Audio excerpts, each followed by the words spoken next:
The Report Women Female Reportership Program is about ensuring that we have as many female leaders as we have male in the newsrooms across Nigeria.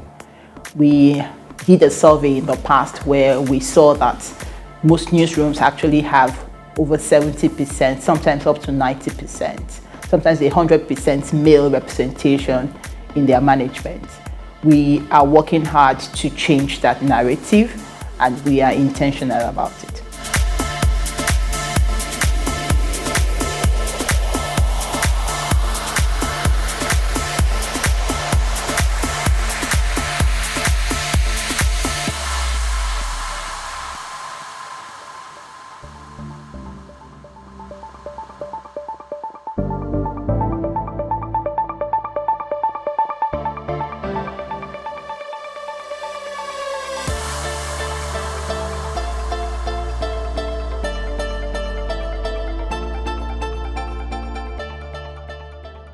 Coming to this fellowship, the Women Reporters Fellowship for Journalists, I think it's such a great opportunity.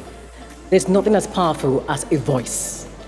And if you're a voice for your own gender, you're the only person who can articulate exactly what your issues are. Because we are women, we know what the issues are, the problems are, the challenges, the obstacles, and the aspirations we have. So I'm looking forward to all of the tools, the network, the skills development, and much more that the fellowship is going to offer. When I saw it, I was excited. I felt it was something that I needed, and I felt that there are lots of younger female reporters coming to my organizations lately. So I figured that if I have to help them, if there's any kind of assistance I can give them, this kind of program is going to help. And a lot of them look up to me because they're like, okay, she's a deputy editor, she can help us. Do you understand? So I just thought, okay, this kind of program will be good. I expect a lot from this training. I want to learn to be more confident when it comes to reporting women. I want to learn how to report issues around women, how to push for more policies to favor women, and then replicate whatever knowledge I have into my other colleagues in office as well, so that they will be able to demand for more leadership positions within our organization as well. I'm looking forward to improving my skills, so to say, in my daily reportage, not just exclusive and all that, in the sense that I get to do news and stories for and about women. I'll get to have a gender balanced stories, like getting contact and not just thinking of the men alone, trying to empower the women so they're heard. And then, who knows, maybe paving a way for leadership in higher positions in the newsroom. I hope to meet a lot of people. It's like being cut off from the world. Coming from Kaduna, I was Lagos-based. Now I'm in Kaduna, and I hope to meet a lot of people, fellow professionals, and I hope to learn. I'm looking forward to a whole new learning process. I'm here, to network with other colleagues and learn from them and get empowered, such that by the time you go out there tomorrow, you can stand on your own and even mentor others as they come along. If you look at it in Nigeria, the newsrooms, organizations, there is a form of gender marginalization to an extent, and it's about that time where we put our voice as one and step it out to the public. It's just amazing. I am looking forward to evolve in all ramifications. I am looking forward to be the best version of myself after this program. I am super excited to be here, and I can't wait for the event to start proper. I believe that nobody should be stagnant in their career. So if you need to move to the next level, then you need new knowledge, new exposition. And I believe that's what I'm going to get during this program, and by God's grace, I will implement it because I'm going to the top.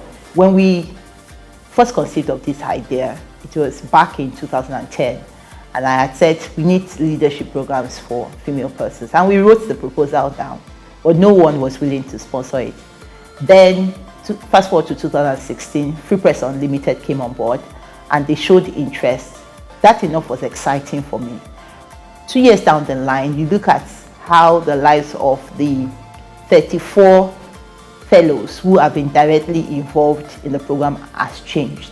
How they now walk into their newsrooms not as the regular people that their colleagues knew, but as authorities authorities not just on gender issues, but on leadership, because they are taking up assignments, they are initiating things, they are having to negotiate with management, they are having to go to people they would not have spoken to and actually help them to do other things. So for me, the feeling is more than excitement, it's great fulfillment. Great fulfillment to know that we can actually change what we want to change. We can change our world if we're intentional about it. We can change our world if we understand that we cannot do it alone, that we need to gather people together and infuse in them that energy to go out and make the changes that we want to see.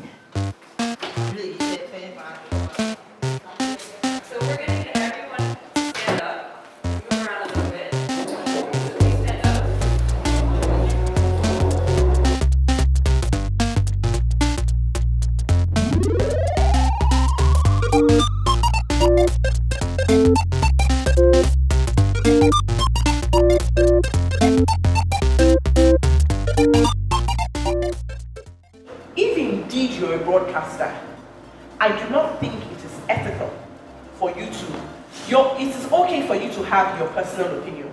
That is why your personal opinions must never factor into your report.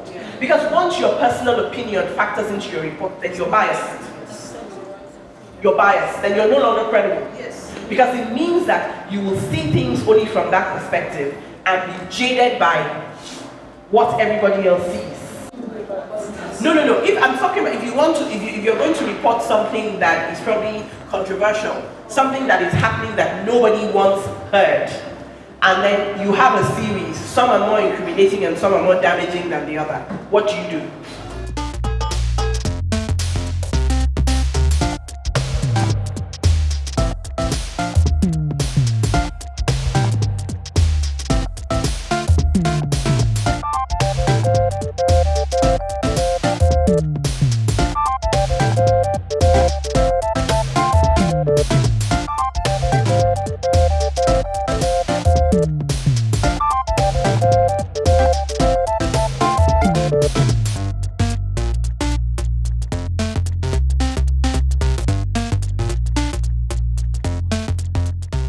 Being a journalist is important for you to know that you can be it all without losing a beat. But you need to focus, because I did radio for 2 years, then I joined television and spent my entire life there. That's where I'm known. Then I'm a columnist, I'm an author of 2 books. So being a journalist is actually the resource tool you need for being hydra-headed in several other areas and being very good at all of them. Because your training as a journalist is expected to provide you that impetus to push wherever you are, whatever you choose to do.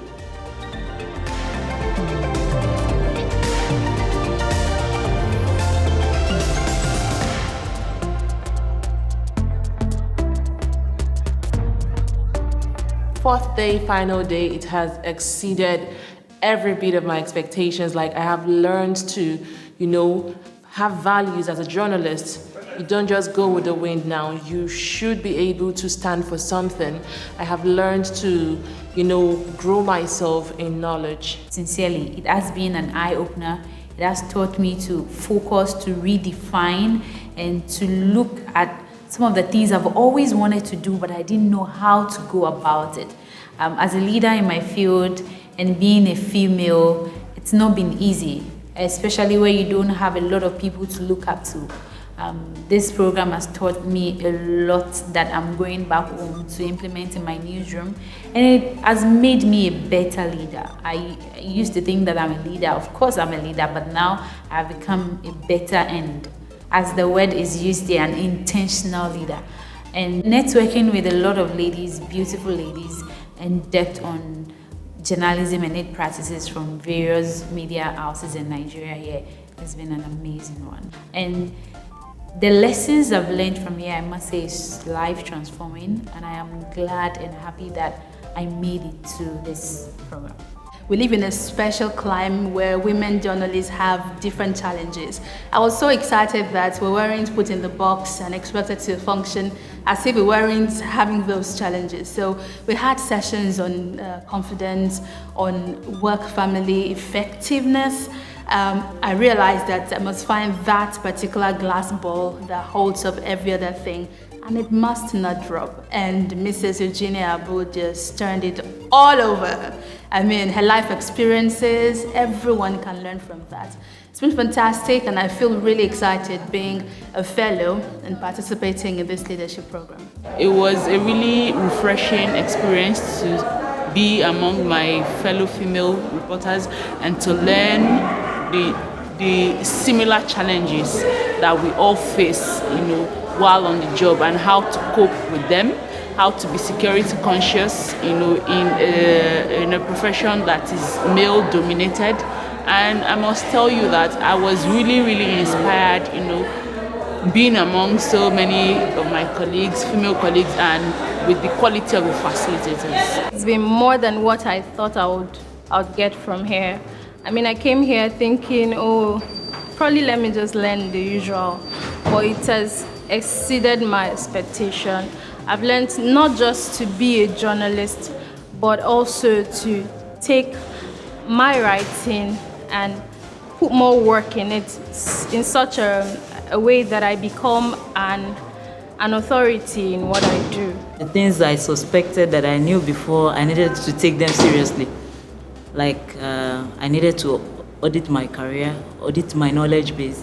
These are things that I suspected I needed to do, but I didn't take them seriously. So I think that what this fellowship has done for me is to make me a more serious-minded journalist. We've had a lot of challenges of women thinking that since they're married, they can't get to that point in their life that they could manage their marriage and their career. So it's about being intentional about female leadership, like being intentional about being who you want to be, go extra mile in your career. So I feel it's really a great time. I've learned that as a leader, I have to work to achieve it, that being a leader is a behavior, is an attitude, not just a position. So I have to deliberately put on those qualities that will make me a leader. So I have to work to attain being a leader, not just occupying a position. That's one of the fantastic things I've also learned. The program is very intense. It is mind-blowing. It is eye-opening, and there are a lot of issues relating to gender that is being swept under the carpet, and that we don't realize that we are sweeping them under the carpet.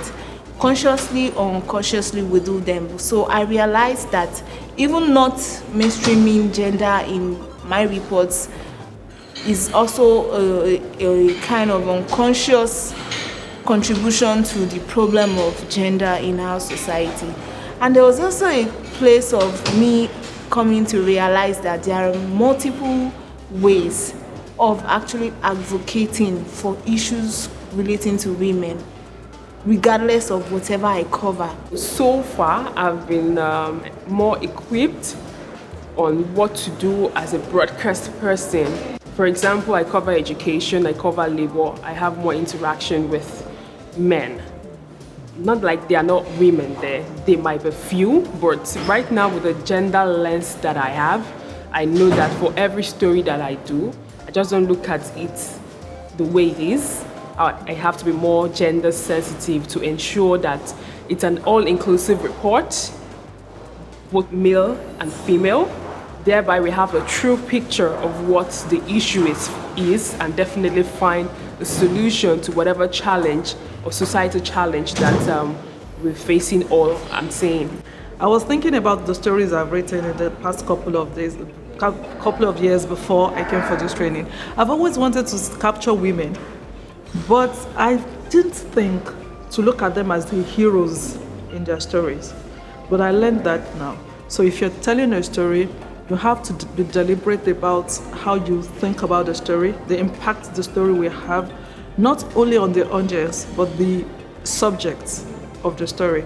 So I learned that. Then I learned something about being intentional. You always wanted to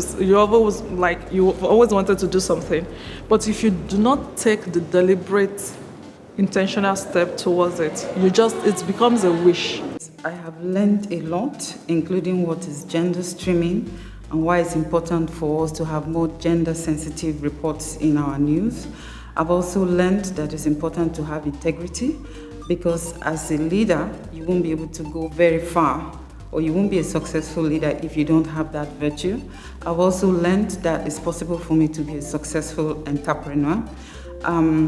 This training has also provided me with great resources, great materials, and has expanded my network because of the eminent resource people that were here, in addition to the other journalists that came for the workshop. I want to thank the organizers immensely for organizing such a great event, and I can't wait to go out and share what I have learned here.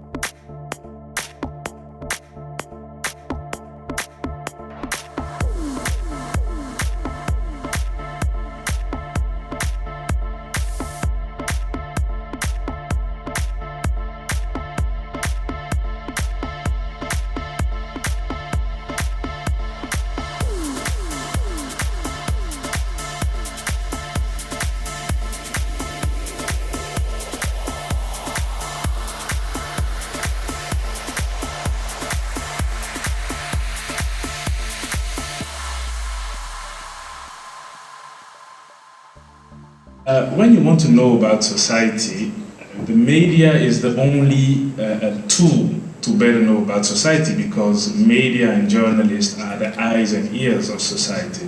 So without them, you cannot move forward. So I really like to appreciate the work the Wole Soyinka Center has been doing, but also Free Press Unlimited. The Netherlands Embassy has been funding them for several years, and when I see the results, especially listening, and that's also the first time for me, listening to testimonials of so many women and seeing how it has been impacting them on a very personal level, and the notion of intentional leadership, I didn't know about that before. So, and as well, I see how difficult it can be to be a woman, actually, because as a man, you don't realize it very quickly. And when you listen to those women, you see how it has been impacting them, transforming them. I think this program must grow. I wish it to grow further. And I think the Netherlands Embassy will always be by our side. So thank you very much, and all the success to you. I'm happy that you have gone beyond the ordinary, and you found extraordinary stories, you found extraordinary people. And it's exciting to me at this stage in my life to know that what I have done over the past few decades is not in vain. That I was not crazy when I decided that this is what I wanted to spend my life doing. You have validated my decision. And I'm very, very happy that whatever happens, and whenever eventually it does happen, I am certain that there are people who are carrying the torch, who will continue to carry the torch, and who will continue to show that nothing is quite what it seems.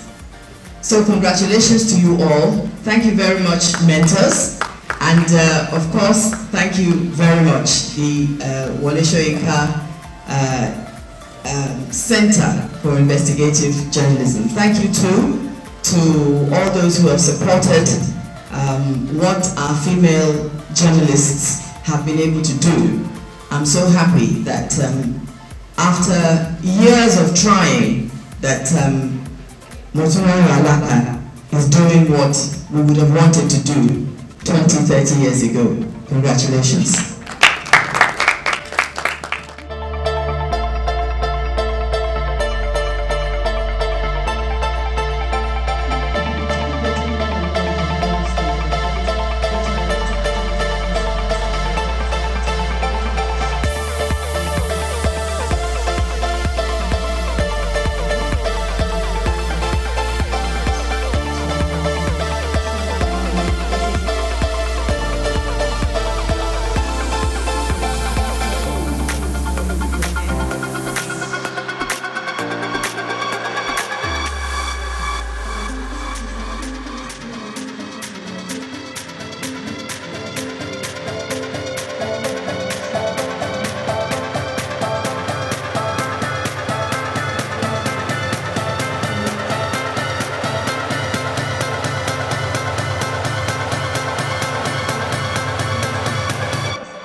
The second runner-up for the 2018 FRLP is Inato Isco.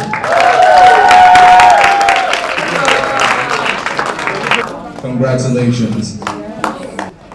The first runner-up for the 2018 FRLP is Ejiro Umuko.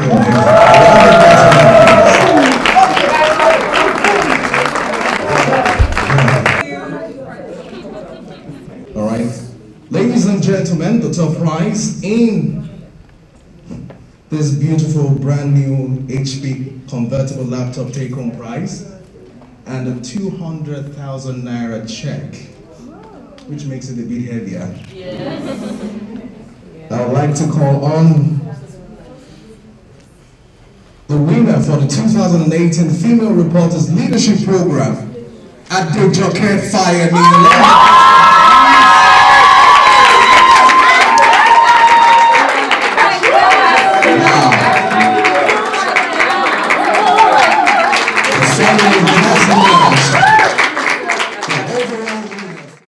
I want to say a very big thank you to everyone. Mrs. Anaka, thank you.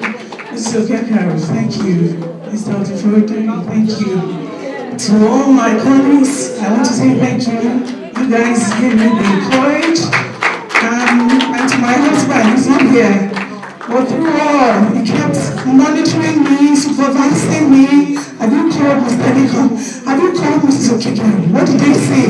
And it was all to God in heaven.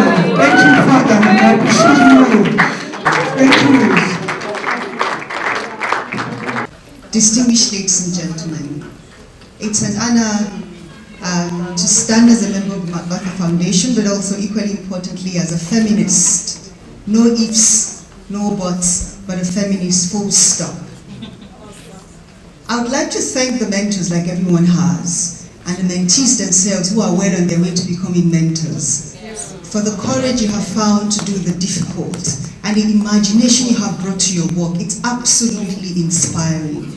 The fact that every work you've done, and I was lucky to catch about 16 or 14, showed that you are not looking at things from a stereotypical angle. You're not those kind of journalists that would ask a woman who wants to run for office, so who is going to do the school runs while you're running, but they don't ask the man. You're looking within the diversity within, and I think that's the strength of this engagement. And to summarize this really, for me it's about power within, to give power to, not power over. A lot of the time in our society, patriarchy is power over, but you're finding the power within and you're giving, and I think it's a fantastic thing you're doing. And finally, I think I need us to applaud the mentors and the mentees in a very special way.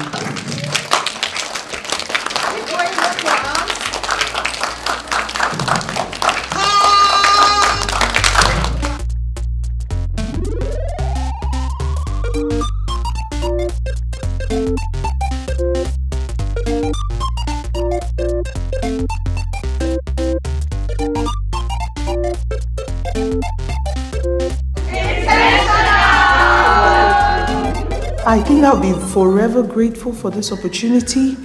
I don't think I can quantify the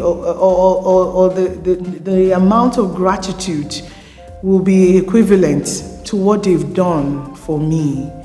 I am so grateful to the Wole Soyinka Center for Investigative Journalism, and I'll be forever grateful.